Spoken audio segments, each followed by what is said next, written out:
Dear friends, welcome to Biology Made Easy. We are discussing biological classification where we have started the second kingdom, that is Protista. In Protista, today we will discuss the last type of protist, that is Protozoans. Protozoans. Now from the name itself, you can guess with whom they resemble, whether they resemble the plants or animals or the fungi. Proto means primitive, and zoan means animal. That means they are primitive animals, you can tell, or it is better we can tell they are the ancestors of animals. That means the protozoans are more related to animals than to plants and fungi. That is the most important character. So we can call them as animal-like protists. Animal-like protists. Then let us first discuss what are the different characters, then we'll go to the other things.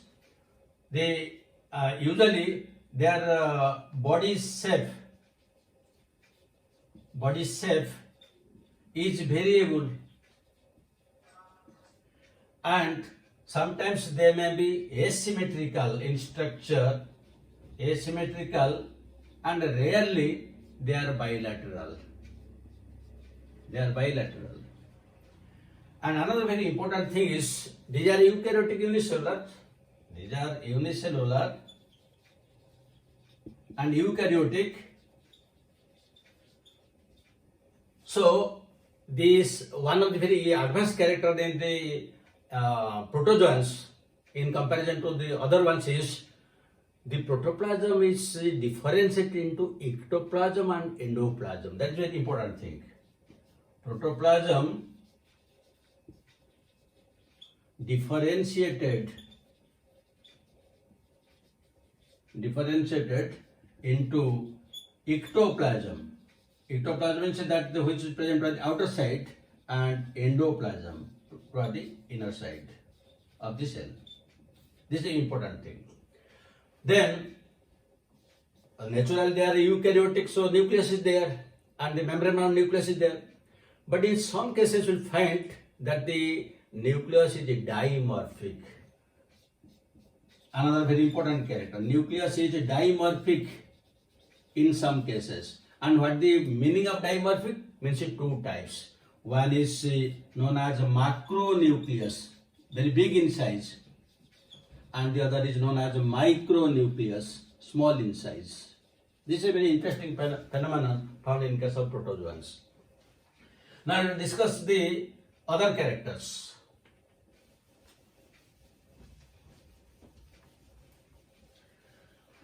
The protozoans, their locomotion takes place by means of different methods.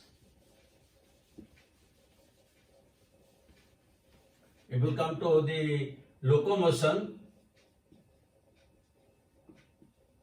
their movement may be with the help of a pseudopodia, as found in case of amoeba, or it may be with the help of flagella, as happens in case of trypanosoma.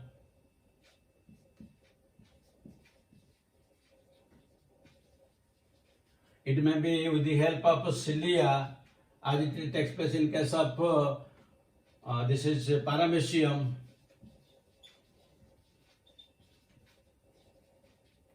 Or there is no such locomotive organ as it found in case of the sporozoans. There is no such organ. So this is about locomotion.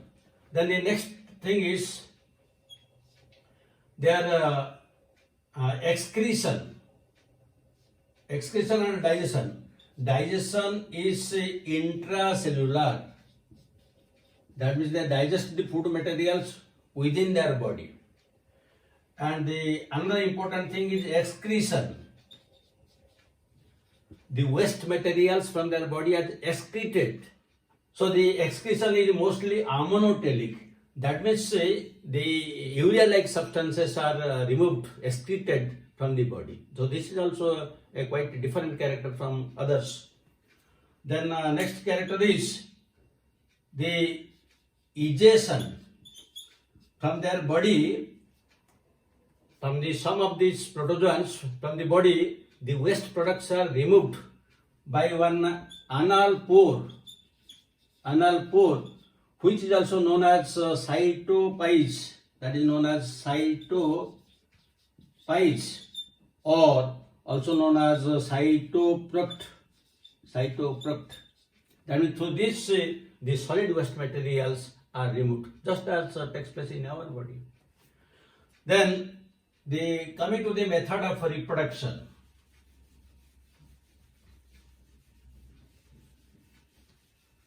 So the method of reproduction is commonly asexual method of reproduction.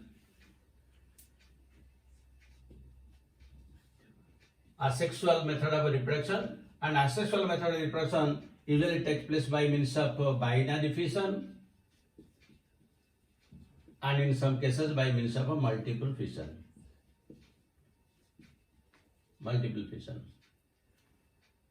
So then the next is sexual reproduction. Sexual reproduction usually takes place with the help of a gamete formation, and in some cases by conjugation. And since both asexual and sexual reproduction are prominent, there is alternation of generation.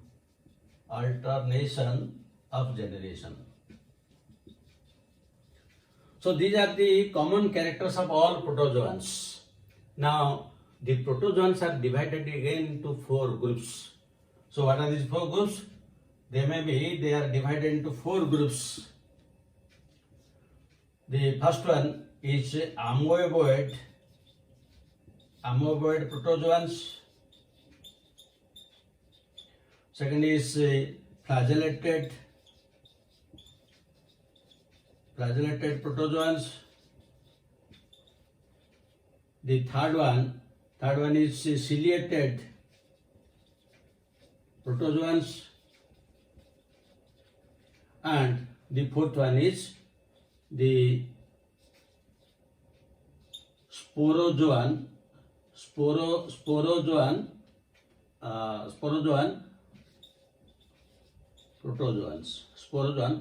These are the 4 types.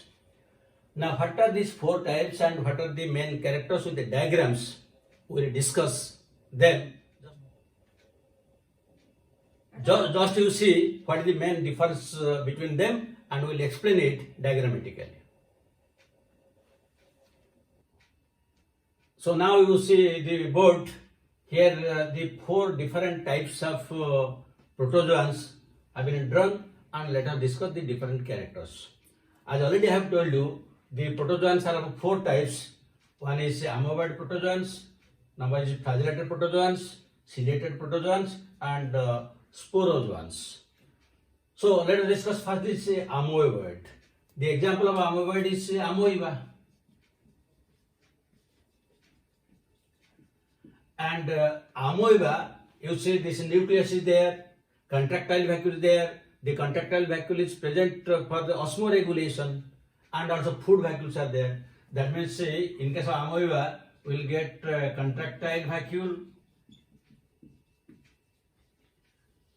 food vacuoles are present,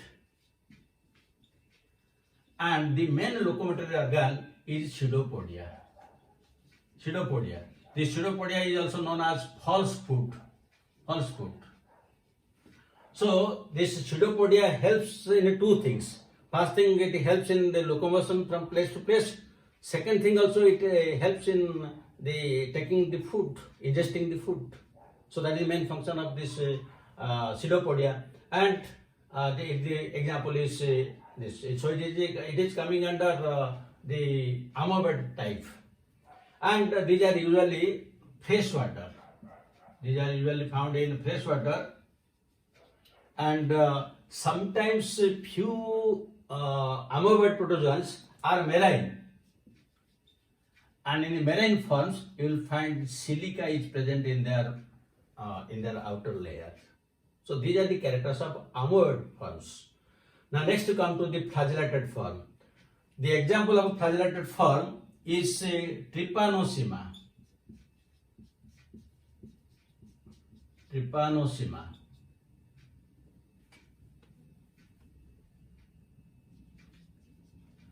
Now it is flagellated. Now you look to the diagram.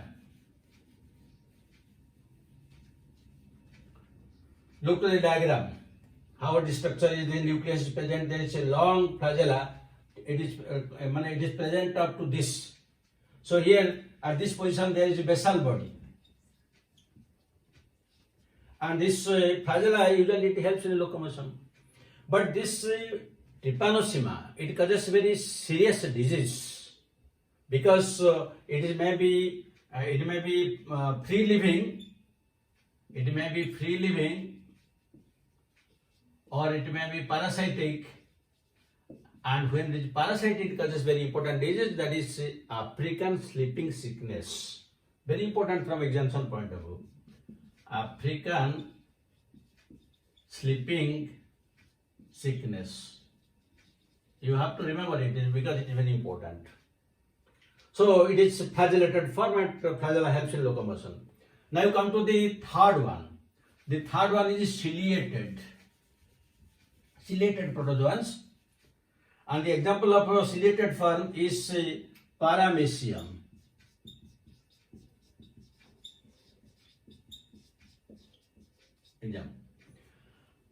Now this is usually it is aquatic.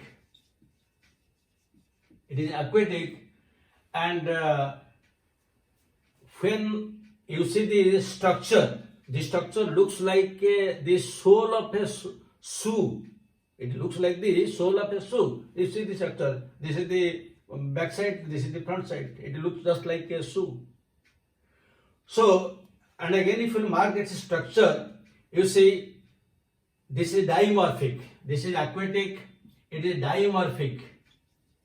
Or you can tell dimorphic nucleus. Means one larger nucleus and one smaller nucleus is there. So you see this is the macronucleus, this is micronucleus. Then you see there are two contractile vacuoles. One is present toward the anterior side and one is present to the posterior side. That means contractile vacuoles are present. Then you see here FB, food vacuole is there. Food vacuole. Then you see another thing. Just like the sole of a shoe, you see here one opening is there. The opening is known as it is a gullet. Gullet, and this is mouth-like opening. Mouth-like opening, or you can tell just like the buccal cavity. So it has the ciliated protozoans. They have thousands of cilia, and they are usually aquatic. So usually due to the movement of the cilia, coordinated movement, they run very actively in the water due to coordinated movement of cilia. So when it moves actively, the water which is laden with food that enters into this opening which is known as gullet, this gullet. That means due to coordinated movement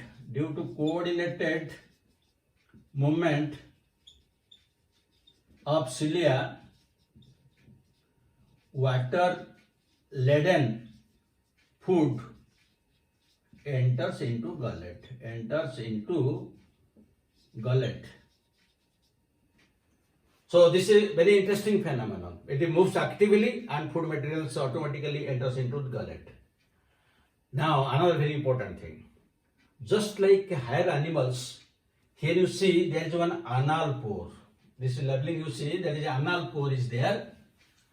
So this anal pore is for the excretion of solid materials, and this anal pore, it is also known as cytopyge. It is known as cytopyge, or you can call it a cytoproct. So this is known as anal pore through which the waste materials are removed. So it is quite an advanced character. So you see these are the important characters of the ciliated forms, and the example is already I have told the paramecium. Now come to the fourth one, that is the sporozoans. Sporozoans. The sporozoans, these are usually they are free living or they may be parasitic. And one very important example of parasitic form of this sporozoan, the protozoans, is Plasmodium. Plasmodium. And whenever you have to write Plasmodium, you have to underline, because here the Plasmodium is the name of the genus, and this usually it is a malaria parasite, and it causes malaria. So why I told you to underline this? Because when it is underlined or it is written in italic letter, it indicates the Plasmodium which causes malaria. But if it will be simply written as Plasmodium, then it is a slime mold. So if one question comes, then whether it will be the Plasmodium which is a parasite or the Plasmodium which will be slime mold, how we will confirm it? So from this writing only we will confirm it, whether it is written in simple English letter or it is underlined or written in italic. Accordingly, the two Plasmodium are different. So these are the different, and here you will find there is no such organ for locomotion.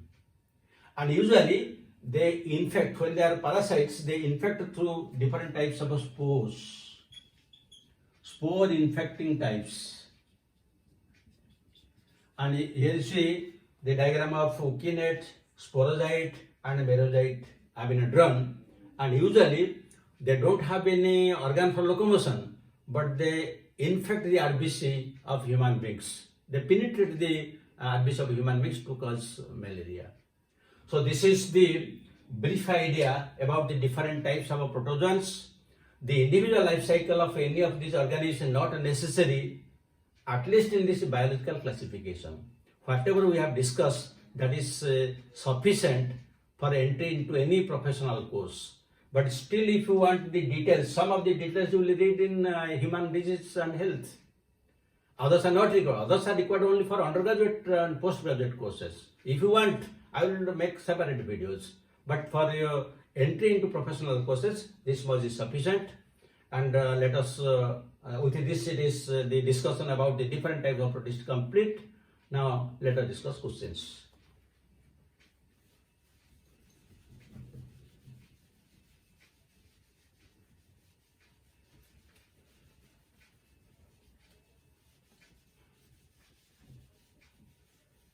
Now, one question you can write.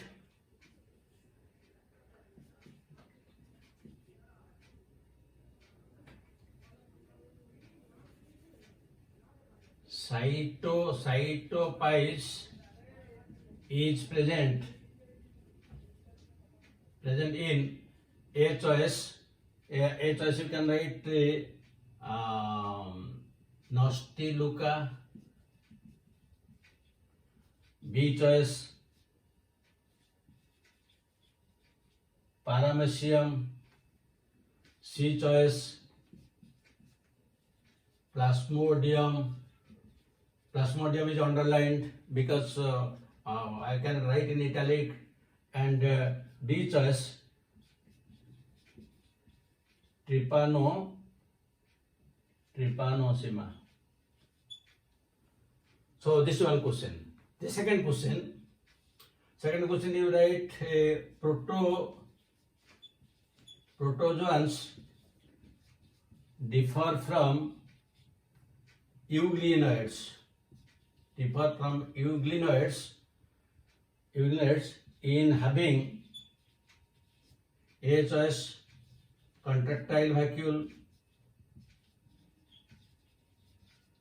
B choice eye spot,